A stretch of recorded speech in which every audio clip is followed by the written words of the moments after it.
Good evening friends, welcome back to cyber cafe. इस tutorial में हम सहारा का जो पैसा रिफंड हो रहा है कस्टमरों का, वो कैसे रिफंड करवाना है, इस प्रोसेस को हम फॉलो करेंगे। तो सबसे पहले मैं आपको दिखा देता हूँ कि जो सहारा के जो बॉन्ड है वो किस प्रकार के होते हैं। वो कुछ इस प्रकार से दिखाई देते हैं। इसको अप्लाई करने के लिए आपके पास account number, membership ID, account किस तारीख को खोला गया है, ये 3-4 चीज़ों की बड़ी आवश्यकता होती है। तो ये सभी चीज़ें इस बॉन्ड पे लिखी मिलेंगी आपको। तो बड़े सावधानी से आपने इसको फिल करना है। फिल करने के लिए सबसे पहले आप अपने ब्राउज़र में जाएंगे और यहाँ पे गूगल में लिखेंगे आप सहारा रिफंड। जैसे आप सहारा रिफंड लिखेंगे तो सबसे ऊपर जो वेबसाइट आ रही है वो ऑफिशियल वेबसाइट है, जो सेंट्रल गवर्नमेंट के द्वारा जारी की गई है। इस पर आपने क्लिक करना है। इसका डैशबोर्ड कुछ इस प्रकार से दिखाई देता है। आप यहाँ से सारी जानकारियाँ पढ़ सकते हैं। सबसे पहले आपको बताना चाहूँगा कि अगर आप हिंदी में कंफर्टेबल हैं तो ठीक है, नहीं तो आप यहाँ पे इंग्लिश पे क्लिक करके इस प्रोसेस को फॉलो कर सकते हैं। तो मैं हिंदी में ही समझाऊँगा, तो इसलिए मैंने हिंदी पे क्लिक कर दिया। और सहारा का रिफंड पाने के लिए सबसे ज़रूरी बात जो है समझने वाली ये है कि सहारा के कई प्रोजेक्ट हैं, तो सभी प्रोजेक्टों को पैसे रिफंड नहीं किए जा रहे हैं। गवर्नमेंट ने सिर्फ 4 प्रोजेक्ट को सिलेक्ट किया है जिसमें लोगों को पैसे रिफंड मिल रहे हैं।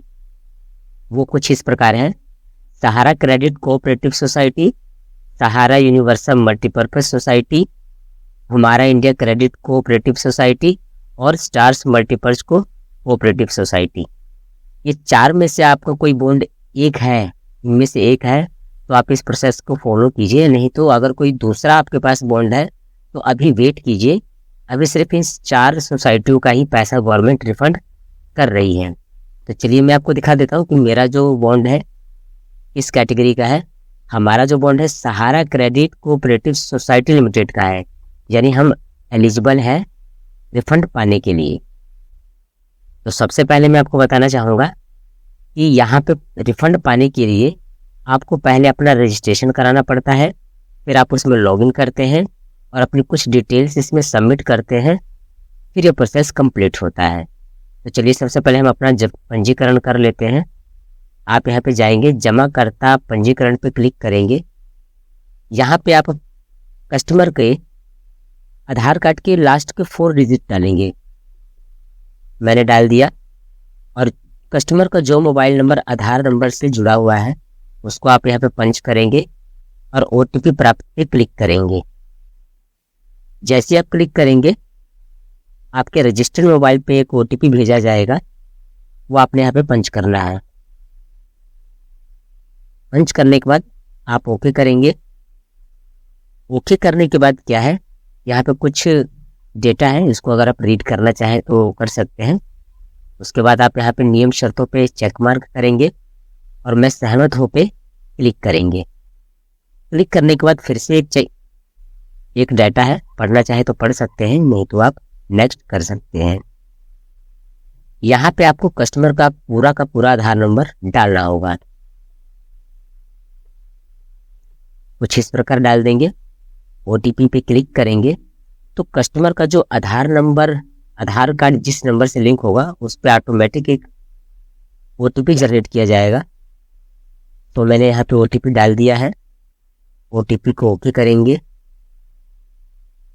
यहाँ पे देखिए, ये आपने जरूर कंफर्म कर लेना है। कस्टमर की डिटेल यहाँ पे आ गई है और जो कस्टमर का जो अकाउंट नंबर आधार से लिंक है, यानी लिंक तो कई अकाउंट होंगे पर प्रेफर्ड में जो है वो है पंजाब नेशनल बैंक। ये कस्टमर से आप जरूर टैली करवा लें कि आपका जो सहारा का जो रिफंड है वो इसी बैंक में आएगा। अगर कस्टमर मानता है तो इस प्रोसेस को फॉलो कीजिए, नहीं तो आप इसको यहाँ से ड्रॉप आउट कर सकते हैं। ठीक है, नीचे ऑप्शन दिया हुआ है ईमेल एड्रेस का, ये ऑप्शनल है, डालना चाहते हैं तो डाल सकते हैं, नहीं तो आप आगे पे क्लिक करें। क्लिक करने के बाद सबसे पहले आपको अपनी सोसाइटी चूज करनी पड़ेगी। जैसा कि मेरा सहारा क्रेडिट कोऑपरेटिव सोसाइटी है, यहाँ पे मैं क्लिक करूँगा। क्लिक करने के बाद सॉरी, मैं एक बार देख लेता हूँ कौन सा कैटेगरी का है। सहारा क्रेडिट कोऑपरेटिव, ठीक है, इसी सोसाइटी का है हमारा। उसके बाद सिलेक्ट स्कीम हम करेंगे। सिलेक्ट स्कीम में यहाँ पे जो आपका स्कीम था वो आप यहाँ से सिलेक्ट कर लेंगे। तो मेरा 18 मंथ का था, तो इसको मैं यहाँ से सिलेक्ट कर लूँगा। यहाँ पे मेंबरशिप आईडी मांग रहा है, तो सहारा बॉन्ड पे जो है ना मेंबरशिप आईडी लिखी होती है, वो आप यहाँ पे पंच करेंगे। पंच करने के बाद आप यहाँ पे खाता संख्या डालेंगे। खाता संख्या कुछ इस प्रकार है।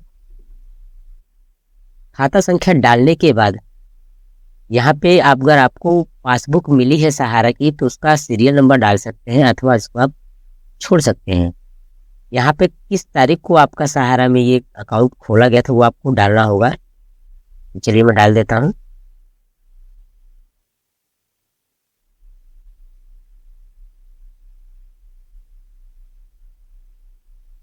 ठीक है, मैंने यहाँ तारीख डाल दी है।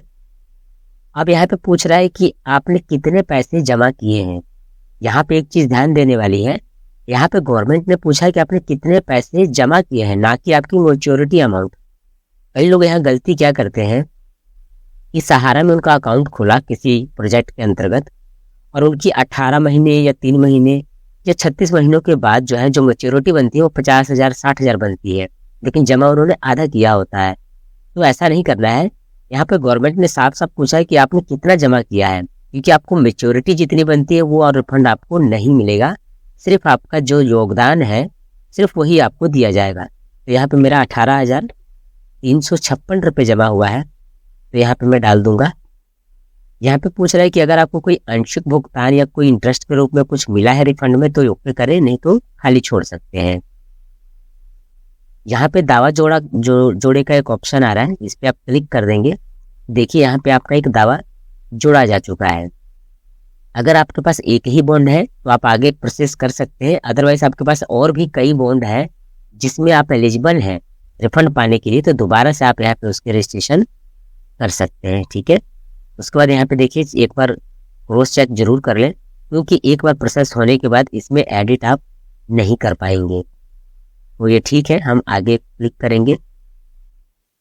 क्लिक करने के बाद क्या है कि जो आपने डिटेल भरी है उसका एक PDF जनरेट किया जाएगा। चलिए मैं इसे जनरेट कर लेता हूँ। जनरेट करने के बाद क्या है कि इस PDF में आपने यहाँ पे फोटो लगाना है, फोटो के ऊपर आपने क्रॉस सिग्नेचर करना है। तो चलिए मैं आपको जल्दी से करके दिखा देता हूँ कि वो किस प्रकार दिखाई देगा। देखिए जैसे कि यहाँ पे एक फॉर्म पहले से मैंने एग्जाम्पल के लिए रखा हुआ है।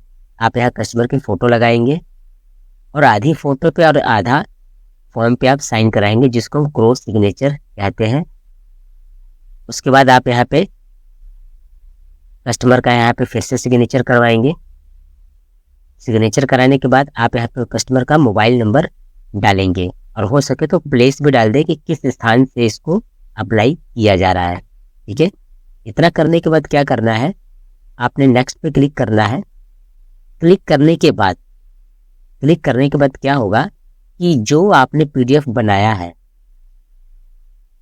तीनों पेजों को एक PDF बनाना होगा स्कैन करके, उसको क्या है आप यहाँ पे अपलोड करेंगे। तो मैंने पहले से ही जो है PDF अपना जनरेट कर रखा है, तो इसलिए मैं सीधा अपने पिक्चर में जाऊंगा और यहाँ से मैं इसको अपलोड कर दूंगा।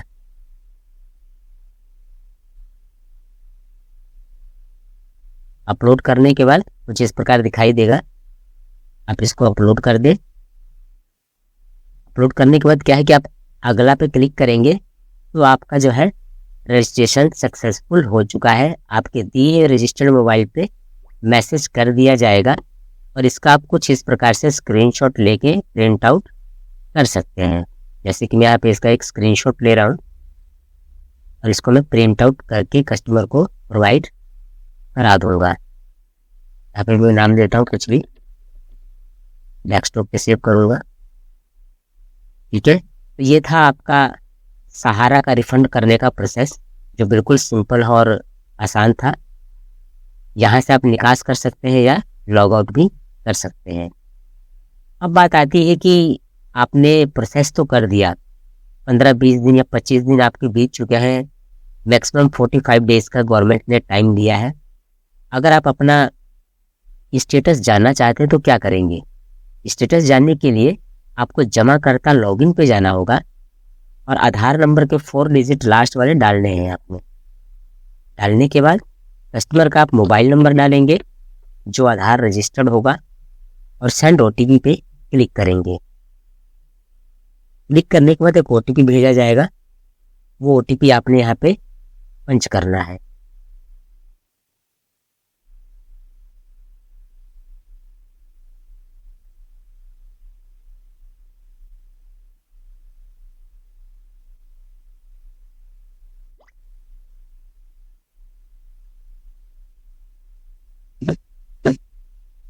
मैंने OTP डाल दिया और इसको ओके करूँगा। ओके करने के बाद क्या है कि देखिए यहाँ पे आपका सारा डिटेल आपका शो हो रहा है। ये आपकी सदस्य संख्या है, ये आपका मेंबरशिप नंबर है, ये खाता खोलने की तारीख है और ये आपकी अमाउंट है। और यहाँ पे देखिए यहाँ पे लिखा हुआ है कार्यरत, मीन्स ये अभी प्रोसेस में है। यदि किसी प्रकार का कोई ऑब्जेक्शन लगता है तो आपको यहाँ पे शो करा दिया जाएगा। फिलहाल कार्यरत में है तो आप निश्चिंत रहें, आपका जो फॉर्म है वो प्रोसेस में लगा हुआ है। तो अगर वीडियो को समझने में दिक्कत आई है तो दोबारा से वॉच करें। Thank you for watching. Have a nice day.